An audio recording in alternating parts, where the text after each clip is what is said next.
Karagatan natin ang ninanakawan. Kaya bang gumising bago tayo maubusan?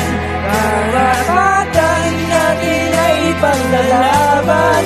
Sumabay sa paglayak at sinisigaw at naninindigan. Atin ito, atin ito, atin ito. Hey! Hindi ka ba nababahala? Marami nang nabiktima. Binasak, linunod, sinugod, pinalubog ang mga utak ninyong puno ng lumot. Bulag-bulagan pa ba sa nangyayari? Patuloy lang sambahin ang nagahari. Ganito na nga lang ba parati tayo? Patuloy rin nalulubog na lang sa mga tayo. Hindi papayag na masindak muli.